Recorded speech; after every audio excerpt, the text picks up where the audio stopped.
जो इस कहानी में सबने नहीं, कांता जी ने अपने जीवन के अपने व्यक्तिगत जीवन के कुछ हिस्सों को दर्शाया है और उस जीवन सीखा और उन कहानियों को पढ़ के आपको बताना चाहती हूँ। तो अगर आप मेरे इस सफ़र का हिस्सेदार बनना चाहते हैं तो आप लोगों का स्वागत है इस वीडियो में। और इस वीडियो की शुरुआत होती है कुछ कांता जी की कहानियों को पढ़ने के बाद से, ठीक है। तो रेत की मछली का प्रथम हिस्सा। दरवाज़ा किसी ने ठकठकाया। ऑफिस जाने की तैयारी हो रही थी, इसलिए किसी का आना खल गया। कपड़े भी तो ठीक से नहीं पहन पाई थी। ऑफिस जाने की व्यवस्था और असमय आगंतुक के कारण मन क्षुब्ध हो आया था। दरवाजे पर चपरासी था।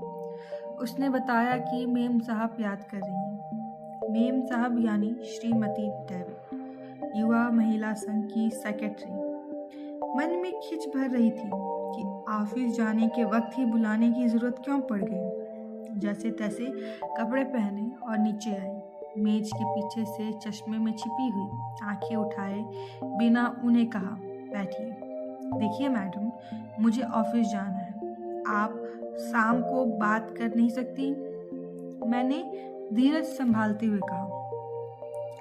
बात यह है कि मुझे ज़्यादा कुछ तो नहीं कहना और शाम तक हो आएगी देर।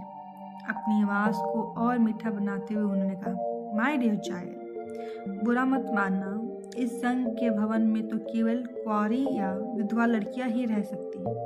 इसके सिवा दूसरों के लिए हमारे यहाँ रहने की कोई व्यवस्था नहीं है। वैसे तुम चिंता मत करो, महीने 2 महीने जब तक कोई अन्य व्यवस्था न हो जाती तुम यहाँ रह सकती हो। लेकिन मैडम, जब मैंने यहाँ प्रवेश लिया था मैंने इस बात को छुपाया नहीं था, और फिर अब तो मुकदमा भी शुरू हो गया है। पिछले 5 साल से तो मैं बिल्कुल अकेली रह रही हूँ। जब मैं इस भवन में आई उस वक्त ऐसा कुछ बता देती। बात पूरी उन्होंने सुनी नहीं, बीच में ही बोल उठी। अब देखिए, उस वक्त जो हमसे गलती हुई,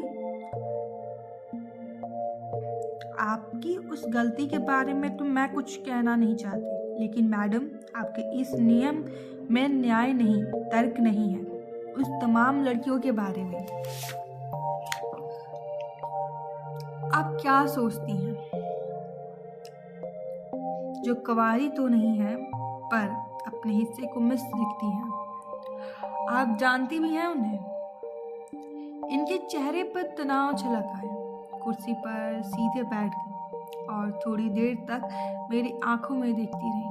फिर बहुत सुखी हुई आवाज में बोली, dear child, you are not concerned. मुझे लगा जैसे यहाँ किसी व्यवहार के रास्ते में एक अंधी गली है।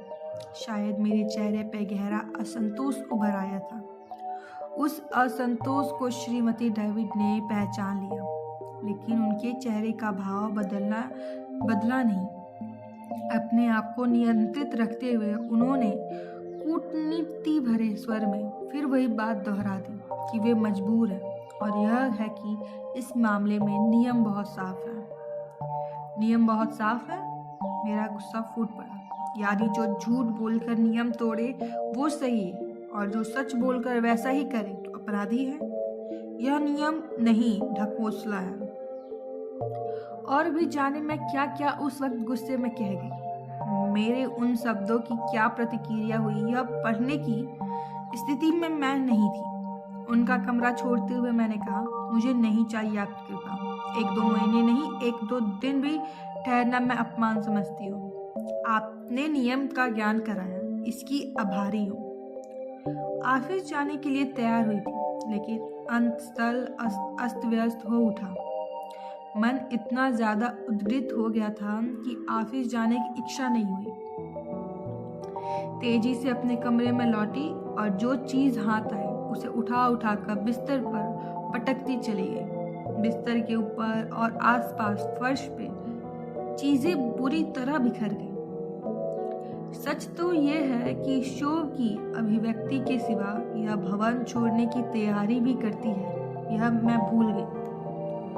उधड़ गए बिस्तर के सिरे से एक नन्हा सा रुपहला फ्रेम चमक रहा था। फ्रेम के बीच में दिखाई देते काले सफेद धब्बों के बीच अचानक एक कोमल चेहरा उभर आया। उस कोमल आकृति के उभरते ही जैसे खोलता हुआ शोभ धीरे धीरे बैठने लगा। शुद्ध मन आर्द्र हो आया, आंखों की कोर में गिली हो गई। साहस नहीं हुआ कि रूप पहले फ्रेम में पड़ी हुई एक भोले चेहरे की वह तस्वीर हाथ में उठा लूं। शोभ का वह उबाल थम गया था, इसलिए धीरे धीरे बिखरे हुए सामान एकत्र करती रही, लेकिन ऐसा लगा कि जैसे तैसे मैं सामान इकट्ठा करती जाती हूँ, मन की गांठें बिखरती जाती है, जैसे एक कसी हुई रस्सी जिसका एक एक तार बिखरता जा रहा हो।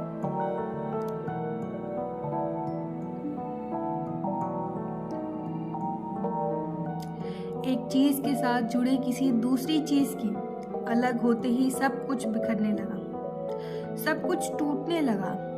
परित्यक्ता केवल इसी एक शब्द के साथ बिखराव और टूटन की लंबी श्रृंखला जुड़ी हुई है। टूटन के इस अछूर क्रम में आज युवा महिला संघ के भवन से यह अलगाव भी स्वीकार करना होगा। दूसरा उपाय नहीं, निरंतर अपने आप से लड़ती हुई अब मैं यहाँ पर यह छोटी लड़ाई छेड़ दूं, यह नहीं होगा।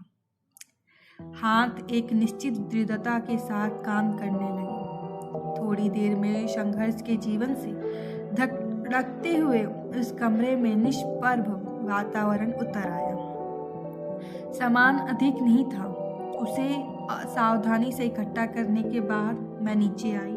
फोन श्रीमती डेविड के ही कमरे में था। एक क्षण ठिठकने के बाद बिना उनकी ओर देखे मैं फोन की ओर बढ़ गई। उन्होंने भी मेरी ओर नहीं देखा। कुमुद फोन पर ही मिल गए। मेरा कहा कि उसे तुरंत यहाँ युवा महिला संघ पहुँचना होगा। कुमुद को आने में कोई 20 मिनट से ज़्यादा वक्त नहीं लगा होगा, लेकिन मुझे ऐसा अनुभव हुआ जैसे एक युग बीत गया है। अभी वह टैक्सी से उतरी ही थी कि लपक कर मैं उसके पास पहुंच गई। मैंने कहा कि वह टैक्सी अभी जाने न दे। कुमुद कुछ पूछे कि इससे पहले मैं झपटती हुई अपने कमरे की तरफ बढ़ गई। सामान नौकर के बजाय खुद उठाकर किसी तरह लड़खड़ाती हुई टैक्सी के पास आई। कुमुद परेशान हो आई। मैंने उससे सिर्फ इतना ही कहा, घर चलो, वही सब कुछ बता दूंगी। छोटी सी कोठरी कहाँ जा सकता है उसे? एक बड़ी कोठरी के सर्वेंट क्वार्टर की मामूली सी कोठरी।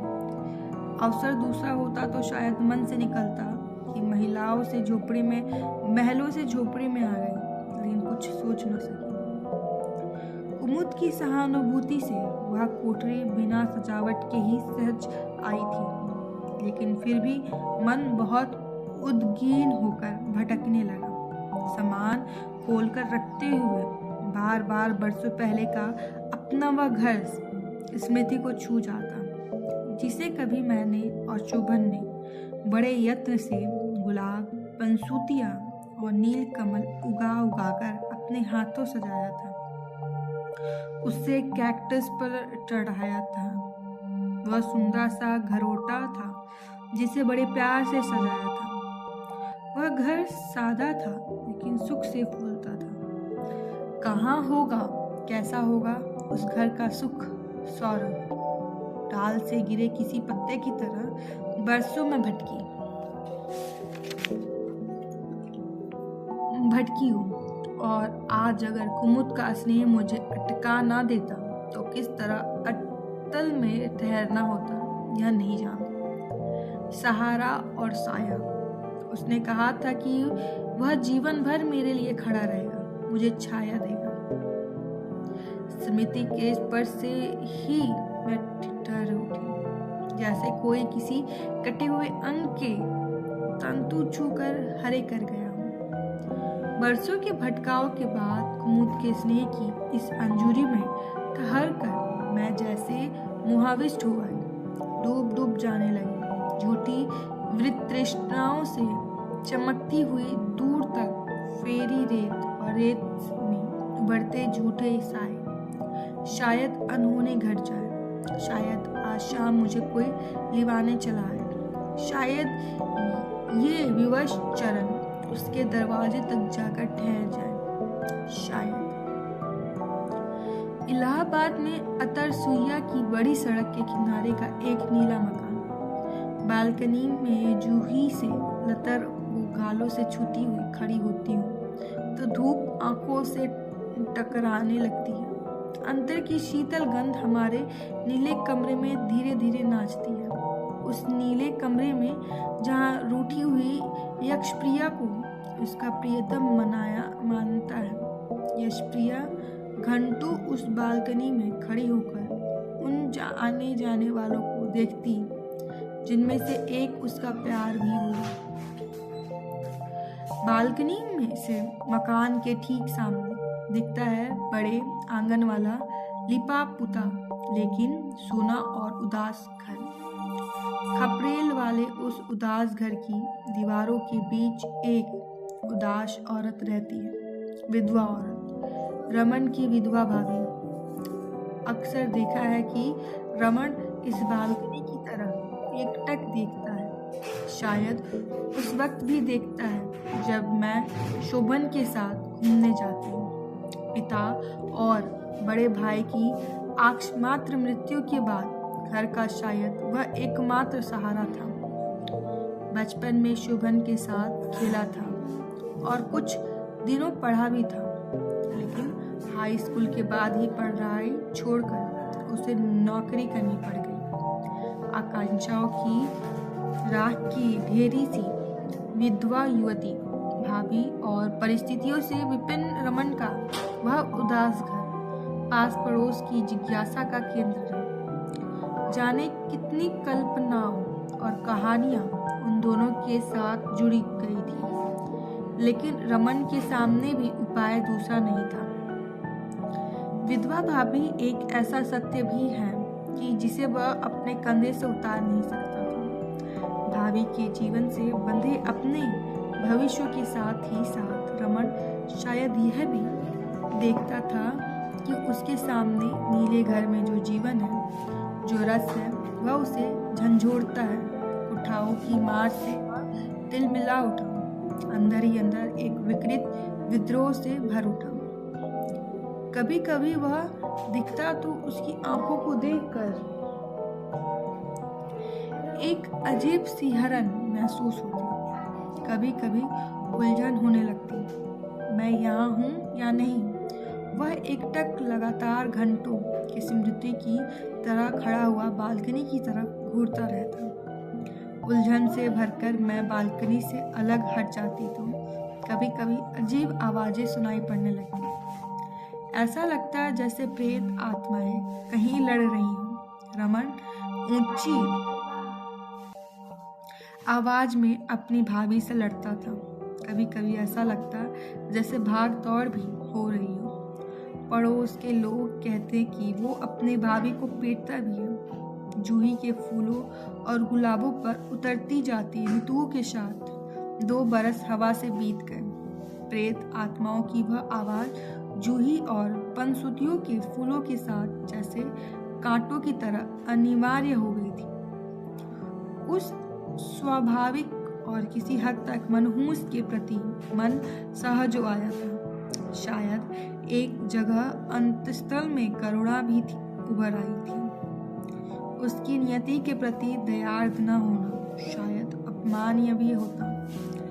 कैसा संयोग था, और वो शायद संयोग ही उसकी इस नियति का कारण भी था कि आज वह एक प्रेतात्मा की तरह बेचैन हो उठा था। शोभन का बचपन का दोस्त था रमन, साथ साथ खेला और साथ साथ पढ़ा था। पिता और बड़े भाई की मृत्यु के बाद उसकी कच्ची उम्र में ही परिवार का बोझ उस पर आ गया था। हाई स्कूल मुश्किल से पास करने के बाद ही वह कॉलेज के बजाय दफ्तरों के चक्कर लगाने लगा था। और फिर एक दिन टूटा लेकिन असंतुष्ट हुआ रमन। एक सरकारी दफ्तर से घर और घर से दफ्तर के बीच सीमित हो गया।